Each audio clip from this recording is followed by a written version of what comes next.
जय हिंद दोस्तों, आपका फिर से एक नए वीडियो में स्वागत है। आज हम करंट अफेयर के कुछ टॉपिक हैं उसको डिस्कस करने जा रहे हैं।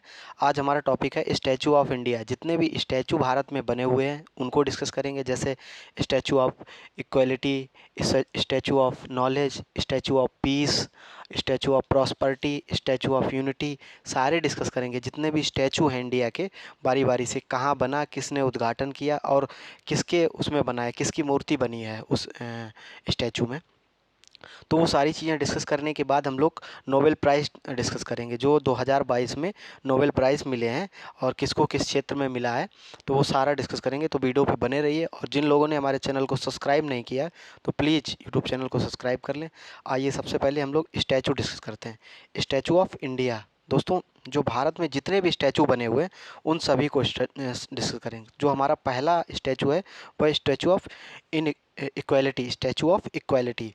दोस्तों, ये क्या है, 5 फरवरी 2022 को प्रधानमंत्री नरेंद्र मोदी ने हैदराबाद में रामानुजाचार्य की विशाल प्रतिमा स्टैचू ऑफ इक्वालिटी का अनावरण किया।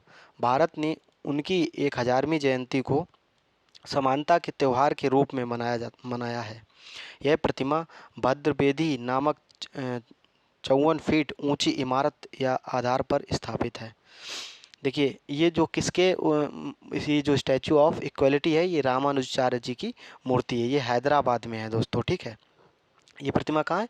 हैदराबाद में। और रामानुजाचार्य जी की जो 1000वीं जयंती थी उसके उपलक्ष्य में इसका उद्घाटन किया गया है, ठीक है। ये समानता के प्रतीक हैं रामानुजाचार्य जी, ठीक है। तो यह मूर्ति जो है, ये 216 फीट ऊंची प्रतिमा है जिसे पंचलिही यानी 5 धातुओं सोना, चांदी, तांबा, पीतल और जस्ता के संयोजन से बनाया गया है।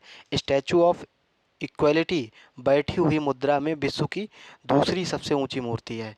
ये जो बैठी हुई मुद्रा में विश्व की दूसरी सबसे ऊंची मूर्ति है हमारे क्या नाम, स्टैचू ऑफ इक्वलिटी। 216 फीट ये बैठी हुई है।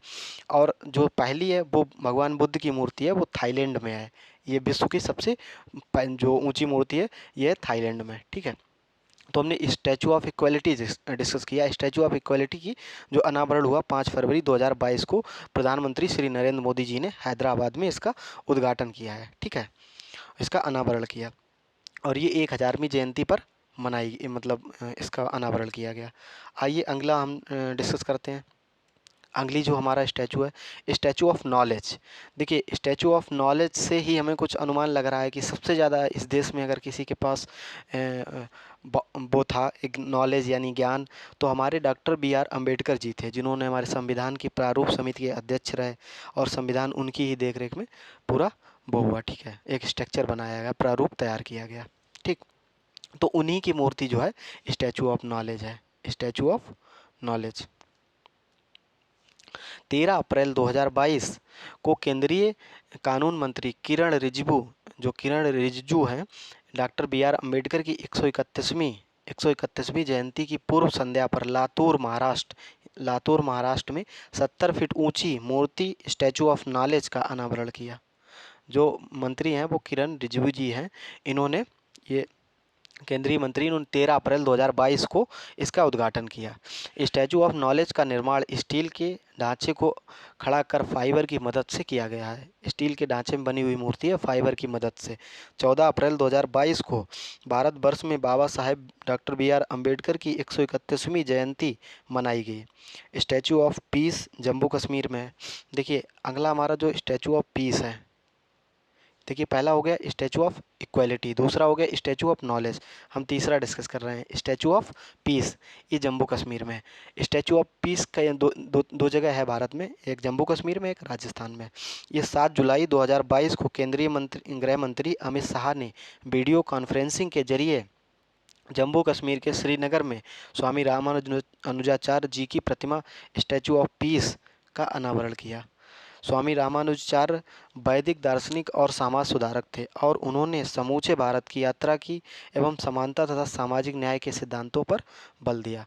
तो स्टैचू ऑफ पीस ये जम्मू कश्मीर में ये 7 जुलाई 2022 को इसका अनावरण गृह मंत्री श्री अमित शाह जी ने किया। दोस्तों, अभी हम आप लोगों को फिर बता दें कि हम यूपी PCS के क्वेश्चन कुछ करा रहे हैं, तो वो सीरीज़ जिसने नहीं ज्वाइन की है तो वो प्लीज़ ज्वाइन कर ले, शायद आपकी थोड़ी सी मदद हो पाए, ठीक है। आइए हम अगली अपनी जो स्टैचू है वो डिस्कस करते हैं। स्टैचू ऑफ पीस, ये राजस्थान में। स्टैचू ऑफ पीस देखिए, एक थी जम्मू कश्मीर में, उसका उद्घाटन किया गृह मंत्री श्री अमित शाह जी ने। अगला दोस्तों, हमारे प्रधानमंत्री श्री नरेंद्र मोदी जी ने वीडियो कॉन्फ्रेंसिंग के जरिए जैनाचार्य श्री विजय वल्लभ सूरीश्वर जी महाराज की 151वीं जयंती के उपलक्ष्य में शांति की प्रतिमा स्टैचू ऑफ पीस का अनावरण किया। ये देखिए, वो जो स्टैचू ऑफ क्या नाम, ये पीस थी, ये किनकी प्रतिमा थी दोस्तों? रामानुजाचार्य की, जब जम्मू कश्मीर की बात करें। और जो अगली है दोस्तों, ये किनकी है? ये है दोस्तों श्री विजय वल्लभ सूरीश्वर जी महाराज की 151वीं जयंती के उपलक्ष्य में शांति की प्रतिमा का अनावरण किया गया। 151 फीट 151 इंच ऊंची अष्टधातु की स्टैचू ऑफ पीस शांति प्रतिमा को राजस्थान के पाली में स्थित विजय वल्लभ साधना केंद्र में स्थापित किया गया। अष्टधातु से बनी यह मूर्ति जमीन से 27 फीट ऊंची है, जिसका मतलब इसका वजन 1300 किलोग्राम है। ठीक है। और जैनाचार्य श्री विजय वल्लभ सूरीश्वर जी महाराज के सम्मान में अनावरण की जाने वाली प्रतिमा को स्टैचू ऑफ पीस का नाम दिया गया है। ये राजस्थान में है स्टैचू ऑफ पीस, एक है जम्मू कश्मीर में, यह है राजस्थान में। आइए अगला डिस्कस कर लेते हैं, स्टैचू ऑफ प्रॉस्पेरिटी। 11 नवंबर 2022 को प्रधानमंत्री श्री नरेंद्र मोदी ने बंगलुरु अंतर्राष्ट्रीय हवाई अड्डे के परिसर में बेंगलुरु के संस्थापक नाद प्रभु कैंपोगोड़ा की 108 फीट ऊंची कांस्य प्रतिमा स्टैचू ऑफ प्रॉस्पेरिटी का अनावरण किया। 11 नवंबर 2022 को दोस्तों कहाँ? बेंगलुरु के अंतर्राष्ट्रीय हवाई अड्डे पे इसका वो जो अनावरण किया गया, किसने किया? प्रधानमंत्री श्री नरेंद्र मोदी जी ने। इसे शहर के विकास में कैंपेगौड़ा के योगदान की स्मृति में बनाया गया है। इस प्रतिमा की ऊंचाई को वर्ल्ड बुक ऑफ रिकॉर्ड में दर्ज किया गया है। कैंपेगौड़ा की मूर्ति और 23 एकड़ के पार्क को लगभग 84 करोड़ रुपए की लागत से बनाया गया है। ठीक है। आइए हम अगली अपनी स्टैचू देख लेते हैं। स्टैचू ऑफ यूनिटी, ये बहुत इंपॉर्टेंट है, कई बार एग्जाम में पूछा गया। स्टैचू ऑफ यूनिटी जो है, ये श्री सरदार वल्लभ भाई पटेल जी की मूर्ति बनी हुई है गुजरात में। ठीक है। आइए इसके बारे में कुछ देख लेते हैं। स्टैचू ऑफ यूनिटी का निर्माण सरदार वल्लभ भाई पटेल के सम्मान में किया गया। सरदार पटेल की 143वीं जयंती के अवसर पर 31 अक्टूबर 2018 को इसका उद्घाटन किया गया था। ये 31 अक्टूबर 2018 को ये बनी है। ठीक है, statue of unity. Statue of unity विश्व की सबसे ऊंची 182 मीटर ऊंची मूर्ति है। यह चीन की स्प्रिंग टेम्पल बुद्ध प्रतिमा से 23 मीटर ऊंची है तथा अमेरिका में स्थित स्टैचू ऑफ लिबर्टी 93 मीटर लंबा है कि ऊंचाई की लगभग 2 गुनी है। समझ रहे? स्टैचू ऑफ जो लिबर्टी है उससे लगभग 2 गुनी है, एक तरीके से मान के चलो, 9 दूनी 18, लगभग 182 मीटर है हमारी, वो 93 मीटर लंबाई है उसकी। यह नर्मदा नदी के साधु बेट द्वीप पर, ये किस द्वीप पर है? क्योंकि द्वीप का नाम पूछते हैं, साधु बेट द्वीप है, उस पर स्थित है। स्टैचू ऑफ यूनिटी का डिजाइन मूर्तिकार राम बी सुतार द्वारा किया गया। राम बी सुतार द्वारा इसको तैयार किया गया। ये है कहाँ? देखिए, पहले तो जान लीजिए कि सरदार पटेल जी की ये प्रतिमा है। 143वीं जयंती पे इसका अनावरण किया गया। 31 अक्टूबर 2018 को इसका उद्घाटन हुआ। ये विश्व की, ये जो स्टैचू ऑफ यूनिटी है, विश्व की सबसे ऊंची प्रतिमा है। ठीक है, नंबर 1 पे आती है। अगली देख लेते हैं। विश्वास स्वरूपम नाथद्वारा में है। जो विश्वास स्वरूपम प्रतिमा है, ये नाथद्वारा में, राजस्थान के राजसमंद जिले के नाथद्वारा में श्रीनाथ जी की पावन धरा पर 369 फीट की विश्व की सबसे ऊंची शिव प्रतिमा विश्वास स्वरूपम का लोकार्पण 29 अक्टूबर 2022 को किया गया। नाथद्वारा की गणेश टेकरी पर बनी 369 फीट ऊंची ये प्रतिमा ड्रीम प्रोजेक्ट का हिस्सा रही है। ये कितनी, इसकी ऊंचाई कितनी है? 369 फीट। और ये विश्व की जो भगवान शिव की सबसे ऊंची जो प्रतिमा है। दोस्तों, जिन लोगों ने अभी तक मेरे चैनल को सब्सक्राइब नहीं किया है, उनसे रिक्वेस्ट है, प्लीज़ सब्सक्राइब कर लें ताकि कुछ आपकी हेल्प हो सके तैयारी में। आइए अब हम लोग नोबेल पुरस्कार थोड़ा डिस्कस कर लेते हैं, नोबेल पुरस्कार के बारे में। नोबेल पुरस्कार का सबसे पहले हम इतिहास जान लेते हैं, फिर जानेंगे कि 2022 में किस क्षेत्र में नोबेल पुरस्कार मिला। नोबेल पुरस्कार का इतिहास। स्वीडन के वैज्ञानिक अल्फ्रेड नोबेल की वसीयत के माध्यम से वर्ष 1895 में 5 श्रेणियों में नोबेल पुरस्कार की स्थापना की गई। इसे 5 क्षेत्रों में शुरुआत में दिया जा रहा था। अभी तो वर्तमान में तो 6 क्षेत्र हैं, लेकिन शुरुआत में 5 थे। नोबेल पुरस्कार नोबेल फाउंडेशन द्वारा रसायन विज्ञान, साहित्य, शांति, भौतिकी और फिजियोलॉजी या चिकित्सा के क्षेत्र में दिए जाने वाले पुरस्कारों का एक समूह है। रसायन विज्ञान, साहित्य, शांति, भौतिकी और फिजियोलॉजी या चिकित्सा में पुरस्कार पहली बार 1901 से प्रदान किए गए। वर्ष 1968 से अर्थशास्त्र के क्षेत्र में स्वेरिजेस या रिक्स बैंक पुरस्कार यानी अर्थशास्त्र का नोबेल पुरस्कार प्रदान करने की शुरुआत की गई। इसी को अर्थशास्त्र का नोबेल पुरस्कार बोला गया। आइए आगे देख लेते हैं। अल्फ्रेड नोबेल, थोड़ा बहुत अल्फ्रेड नोबेल के बारे में जान लेते हैं, जिनके सम्मान में नोबेल पुरस्कार देना स्टार्ट किए गए। अल्फ्रेड नोबेल एक वैज्ञानिक थे जिन्होंने लगभग 355 आविष्कार किए, जिसमें डायनामाइट का आविष्कार भी शामिल है। दिसंबर 1896 में मृत्यु से पहले उन्होंने अपनी संपत्ति का एक बड़ा हिस्सा एक ट्रस्ट के लिए सुरक्षित कर दिया।